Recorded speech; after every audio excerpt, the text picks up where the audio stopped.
घरबाट प्रश्न, घरबाटै जवाफपछि अब जनसेवाका लागि लकडाउन एक्सप्रेस। लकडाउन अवधिभर तपाईलाई सघाउने अभिप्रायले हामी सुरु गरिरहेका छौं लकडाउन एक्सप्रेस। लकडाउनको कहरमा नागरिकका बढेका पीडा र सरकारी तयारीमा नागरिककै प्रश्न गुनासो। दर्शकको प्रत्यक्ष सहभागिता अब भिडियो मार्फत पनि। तपाईले भाइबर नम्बर 9813523979 मा आफ्नो गुनासो रेकर्ड गरेर पठाउन सक्नुहुनेछ। प्रत्यक्ष सम्पर्क निशुल्क।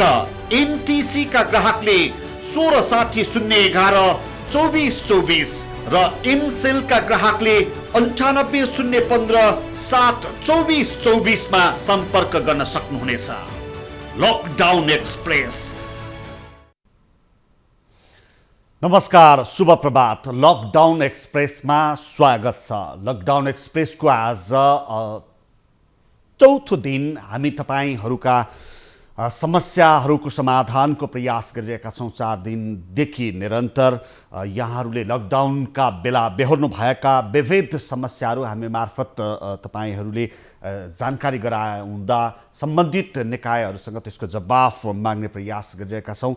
त्यसका लागि यहाँहरूले टेलिफोन नम्बर र हाम्रो भाइबर नम्बर स्क्रिनमा देख्न सक्नुहुनेछ। आवश्यक पर्दा तपाईहरूले भाइबर मार्फत भिडियोमा आफैले दृश्यहरू खिचेर भिडियो खिचेर पठाउन सक्नुहुनेछ। त्यसै गरी गम्भीर प्रकृतिका समस्याहरू छन्, त्यसका समाधान भएका छैनन्, गुनासोहरू जायज गुनासोहरू छन् भने पनि हामीलाई टेलिफोन नम्बरमा सम्पर्क गर्न सक्नुहुनेछ। र यो सँगसँगै कोरोना भाइरस सङ्क्रमितको अद्यावधिक विवरण विभिन्न हटस्पटका रूपमा विकास भइरहेका जिल्लाहरूबाट प्रत्यक्ष रूपमा त्यहाँको अवस्थाबारे जानकारी लिइरहेका छौँ टिभी जर्नलिस्टहरू मार्फत। त्यसै गरी विभिन्न अस्पताल जसलाई कोरोना डेडिकेटेड भनेर सरकारले तोकेको छ त्यहाँको अवस्था, पूर्वाधार, जनशक्ति, मानवीय स्रोत साधन लगायत विस्तार सङ्क्रमितको सङ्ख्या बढ्दै जाँदा ती अस्पतालहरूले बेहोर्नु परिरहेका समस्याहरूबारे पनि केन्द्रित भइरहेका छौँ। त्यसै गरी कोरोना विरुद्धको अभियानमा सचेतनामूलक सामग्रीहरू पनि प्रस्तुत गरिरहेका छौँ र कोरोनाको सङ्क्रमण बढ्दै जाँदा नागरिकहरूमा बढेको त्रास न्यूनीकरणका लागि सम्बन्धित क्षेत्रका विज्ञहरू मार्फत कुराकानी र अन्य माध्यमबाट पनि त्यो त्रास न्यूनीकरण नियन्त्रणको प्रयास गरिरहेका छौँ। र पछिल्लो विवरण अनुसार नेपालमा आज बिहान 6 बजे सार्वजनिक गरिएको तथ्याङ्क अनुसार 2 जना सङ्क्रमित बढेका छन् र यो सँगै नेपालमा सङ्क्रमितको सङ्ख्या 245 जना पुगेको छ। स्वास्थ्य मन्त्रालयले आज बिहान सार्वजनिक गरेको तथ्याङ्क अनुसार काठमाडौँका 1 पुरुष र कपिलवस्तुकी 1 बालिकामा सङ्क्रमण पुष्टि भएको हो।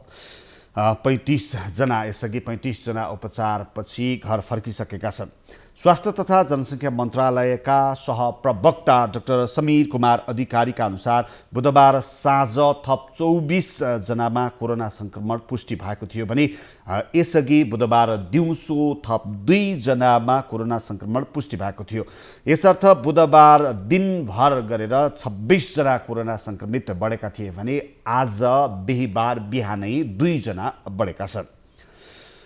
साँझ कोरोना पुष्टि भएका रूपन्देही, कपिलवस्तु, पर्सा र नवलपरासीका थिए। उनीहरू सबैको आरडिटी परीक्षण राष्ट्रिय जनस्वास्थ्य प्रयोगशाला र प्रादेशिक जनस्वास्थ्य प्रयोगशाला रूपन्देहीमा गरिएको थियो। सहप्रवक्ता अधिकारीका अनुसार नयाँ सङ्क्रमितमा रूपन्देही जिल्लाका 22, 25, 28, 30, 32, 33 र 41 वर्षका पुरुषहरू छन् र 4, 10, 28 वर्षका महिला छन्। त्यसै गरी कपिलवस्तुका 22, 29, 32, 40 वर्षका 3 जना र 42 वर्षका 2 जना पुरुष सङ्क्रमित भएका थिए। सँगै पर्सा निवासी 32, 74 वर्षका पुरुष र 36 वर्षीय महिला र नवलपरासी निवासी 36 वर्षीय पुरुषमा कोरोना सङ्क्रमण पुष्टि भएको थियो। यो हिजोको तथ्याङ्क थियो। आज बिहान थप 2 जनामा कोरोना सङ्क्रमण पुष्टि भएको छ। 1 जना काठमाडौँ चन्द्रागिरी नगरपालिका र अर्को कपिलवस्तुकी 1 बालिका छन्।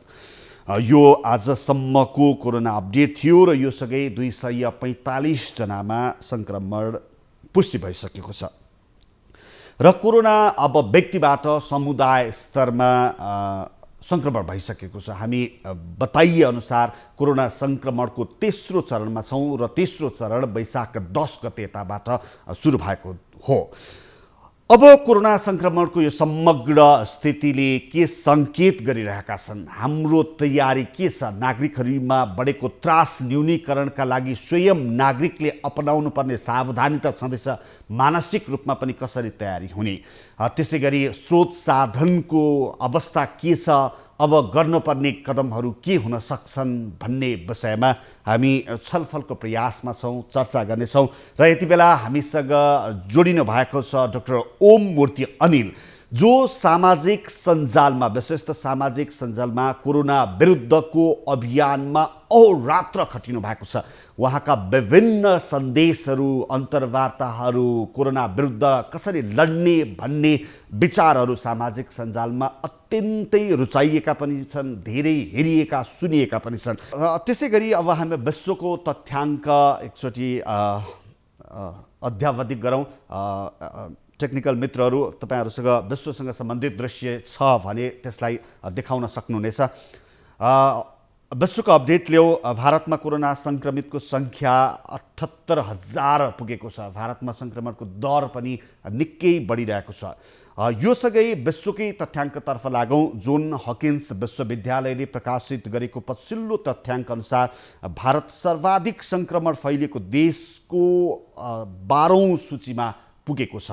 अहिले सूचीको पहिलो स्थानमा अमेरिकाको स्थान कायमै छ, यथावत छ। त्यसपछि क्रमशः रुस, बेलायत, Spain, Italy, Brazil, France, Germany, Turkey, Iran, चीन र भारत छन्। हामी यो अद्यावधिक विवरण प्रस्तुत गरिरहेका छौँ र यस विषयमा यो कोरोना सङ्क्रमितको अवस्थाका विषयमा पनि कुराकानी गरिरहेका छौँ।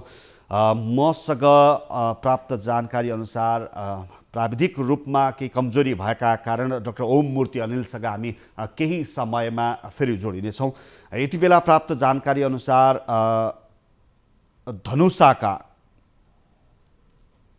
धनुषाका सञ्चारकर्मी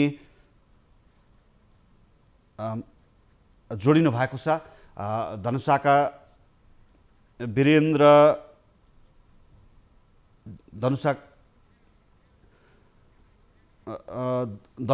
सञ्चारकर्मी वीरेन्द्र रमन हामीसँग जोडिनु भएको छ टेलिफोन सम्पर्कमा। उहाँ आफै कोरोना पोजिटिभ हुनुहुन्छ। यस अर्थमा सञ्चारकर्मी नै वीरगञ्ज र धनुषामा सञ्चारकर्मी सङ्क्रमित भएका न्युजहरू आइरहँदा हामीसँग धनुषाका सञ्चारकर्मी वीरेन्द्र रमन जो कोरोना पोजिटिभ हुनुहुन्छ टेलिफोन सम्पर्कमा हुनुहुन्छ। वीरेन्द्रजी, तपाईँलाई स्वागत छ न्युज 24 टेलिभिजनमा। धन्यवाद। अब तपाईँको शीघ्र स्वास्थ्य लाभको कामनाबाट म यो कुराकानी सुरु गर्छु। तपाईँ छिट्टै निको हुनुहोस्, कोरोनालाई जितेर पूर्ववत सञ्चारकर्ममा फर्किएको हामी छिट्टै देख्न पाऊँ यो कामना गर्छु। र तपाईँलाई कोरोना सङ्क्रमण कसरी भयो भन्ने बारे केही जानकारी छ? तपाईँलाई कसरी भयो भन्न सक्नुहुन्छ?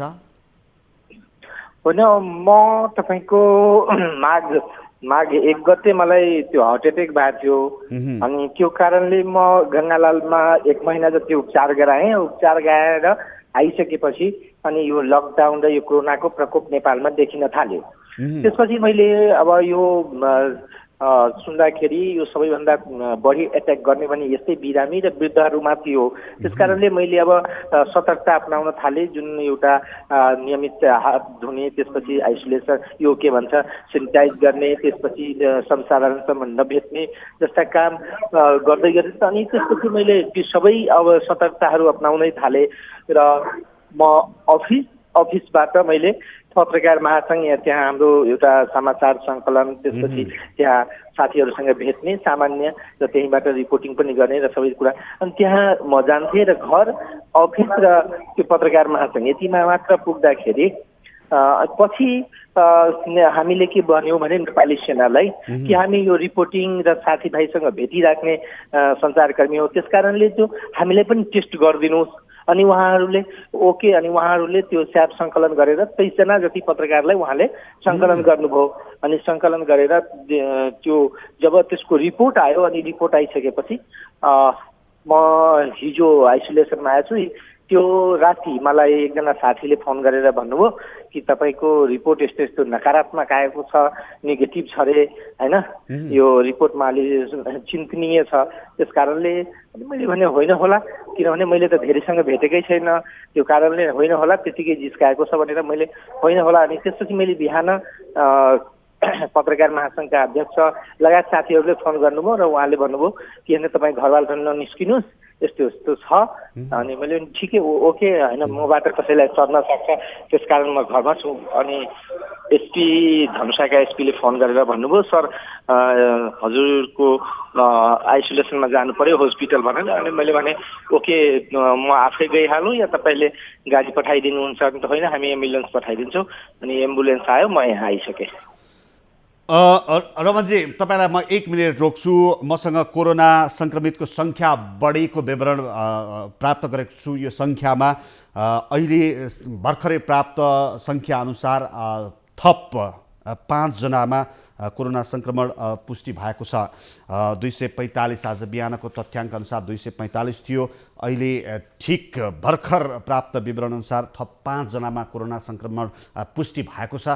यो तथ्याङ्क अथवा यो कुन क्षेत्रको हो भन्ने बारे म पढ्ने प्रयास त गरिरहेको छु, तर सम्भव भएको छैन। दर्शकहरू तपाईँहरू त्यसलाई अध्ययन गर्न सक्नुहुनेछ त्यहाँबाट।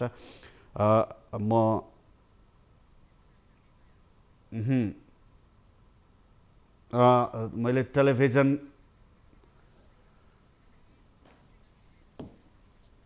सर्लाहीका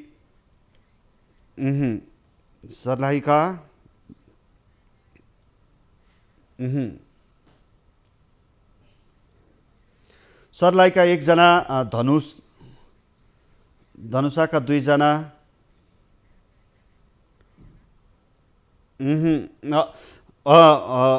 मैले यो विवरण प्राप्त गरेँ। म यसलाई जानकारी गराउँछु।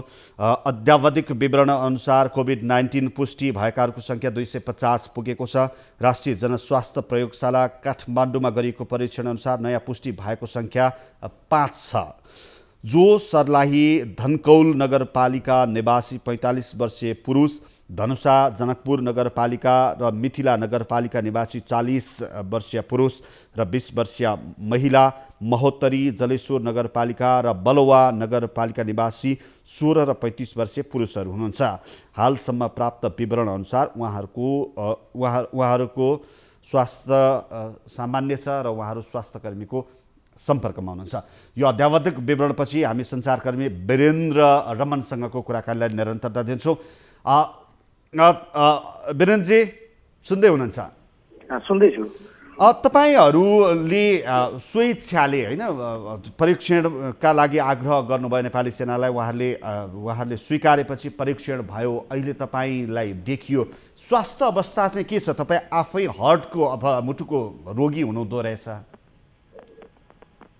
होइन, मलाई जुन जसरी यो लक्षणहरू कोरोनाको लक्षणहरूमा जुन देखाउँछ नि, तपाईँको सास प्रश्वासमा गाह्रो हुने, त्यसपछि तपाईँको यो खोकी लाग्ने, फिभरहरू आइराख्ने, यो लक्षणहरू मसँग कुनै देखिएको छैन।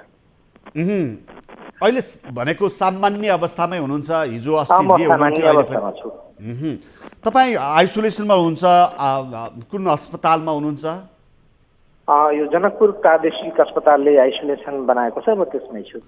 त्यहाँको पूर्वाधारको अवस्था के छ यस बारेमा अलिकति जानकारी गराउन। सङ्क्रमित जो छन् उनीहरूलाई अस्पतालले सेवा सुविधा के गरिरहेको छ सङ्क्रमितहरूका लागि? अनि त्यो सेवा सुविधाको जसरी कुरा छ होइन, अब हिजो म जब आएँ त्यहाँ मोटामोटी त्यो तयारी गरिँदै अवस्था थियो, किनभने त्यो पहिला तयारी भइसकेको अवस्था थिएन, तयारी गरिँदै अवस्था थियो र बिस्तारै गरिँदैपछि आज मैले ढिलो गरी हिजो खाना पाएँ, आज राति पनि ढिलो गरी खाना पाएँ। अनि बिहान मैले अहिले तपाईँसँग कुरा गर्दा एकछिन अगाडि मैले चिया बिस्कुट खाएको छु। अनि बिस्तारै मैले हिजो सामाजिक विकास मन्त्रालयका सचिवजीले मसँग फोन गर्नुभएको थियो। अनि उहाँले भन्नुभयो अब बिस्तारै हामी यो सेवा सुविधा सुधार गर्दैछौँ, सिक्दै जाँदै हुनुहुन्छ स्वास्थ्यकर्मीहरू पनि। अनि त्यो कारणले तपाईँलाई सामान्य समस्याहरू होला तर बिस्तारै त्यसमा सुधार आउँछ भनेर उहाँले भन्नुभएको छ। त्यो जसरी त्यो आइसोलेसनमा अब किनभने यो नेपालमा पनि पहिलोपटक हो भने आइसोलेसन कस्तो हुनुपर्छ, उसका मापदण्डहरू के हुनुपर्छ होइन, चिकित्सकहरू आउनुहुन्छ। यो अलिअलि त्यो सिक्दै क्रममा भएको पनि कारणले मैले के पाएँ भने त्यस्तो अब सुविधाहरू देखिँदैन। अहिले तपाईँ मात्रै हुनुहुन्छ त्यहाँ आइसोलेसनमा कि अरू पुराना कोही हुनुहुन्छ? होइन, मसँग 4-5 जना हो। अहिले भर्खर थपिएका सङ्क्रमितहरू फेरि त्यहाँ पक्कै आइपुग्नुहुनेछ? त्यो तपाईँले जुन सुनाउनु भयो विवरण सायद त्यो पुरानै विवरण होला। यो अहिले बलुवाको भन्नुभएको छ, त्यो जनकपुरमै बस्छन्। बलुवामा थपिएको हुनसक्छ। यो 7:45 बजे अहिले भर्खर केही अगाडि 7:45 बजेको अद्यावधिक विवरण हो रमनजी? होला। अब स्वाभाविक रूपमा होइन यसलाई त्रासका रूपमा हेरिएको छ। तपाईँलाई आफैलाई चाहिँ के लागिरहेको छ?